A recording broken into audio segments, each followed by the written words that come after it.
नमस्कार बंधुरा सुमना कुकिंगे सबाइके स्वागत जानिए आमी आजो एक नतून रेसिपि बानिए देखाच्छि। एटा नतून ना हलेओ तबे एटा अनेक पुरानो रेसिपि। तबे आमी आजके आपनादेर संगे शेयर करलाम एई पायेस रेसिपिटी। तो प्रथमे आमी एखाने 500 ग्राम दूध निये निलाम।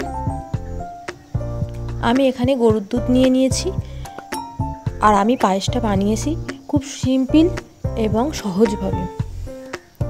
तो आमी एखाने 100 ग्राम मतो चाल निये नियेछि।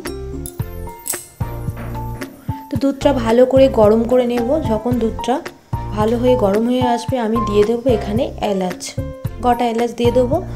तो दूधटा जखन फुटते थाकबे आमी चालटाके गोविंदभोग चाल नियेछि सेटाके धुए आमी एई दूधेर मধ্যে दिये देब। आमी एटा खूबই सिम्पल भावे रान्ना करेछि। आपनारा देखते थाकुन, अवश्यई आपनादेर भालो लागबे। तो चालटा दिए देওয়ার পরে আমি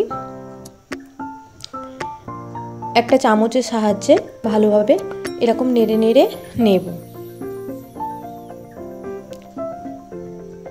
তো এখানে ফুটতে শুরু করে দিয়েছে, চাল আর দুধটা ফুটতে শুরু করেছে। এখানে আমি কোন রকম জল ব্যবহার করছি না, শুধুমাত্র দুধের মধ্যেই বানাচ্ছি।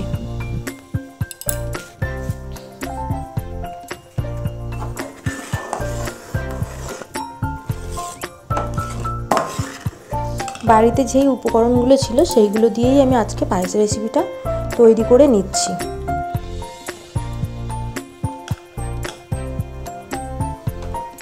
তো কিছুক্ষণ দুধ আর ওই চালটাকে ফুটতে থাকবে।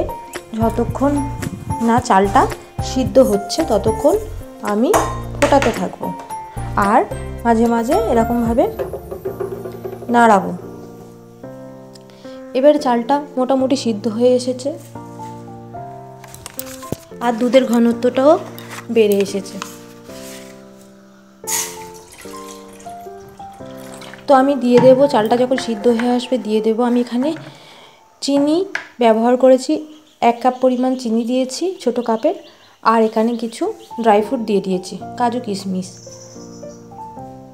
আপনারা চাইলে এটা আখের গুড় দিয়েও করতে পারেন, বাতাসা দিয়েও করতে পারেন। বাতাসা দিয়ে করলে কালারটা খুবই সুন্দর আসে। তো আমার পায়েসটা কিছুক্ষণ ফোটানোর পরে রেডি হয়ে গেছে। তো আপনারা দেখতেই পাচ্ছেন পায়েসটা কতটা সুন্দর হয়েছে। যেমন সুন্দর গন্ধ বেরোচ্ছে তেমন খেতেও দারুণ হয়েছিল। তো রেসিপিটা অবশ্যই এরকম অল্প উপকরণ দিয়ে আপনারা বানিয়ে দেখবেন, আপনাদেরও খুবই ভালো লাগবে। তো আমার রেসিপিটি ভালো লাগলে অবশ্যই লাইক কমেন্ট শেয়ার করবেন আর চ্যানেলটিকে সাবস্ক্রাইব করবেন। ভালো থাকবেন, সুস্থ থাকবেন।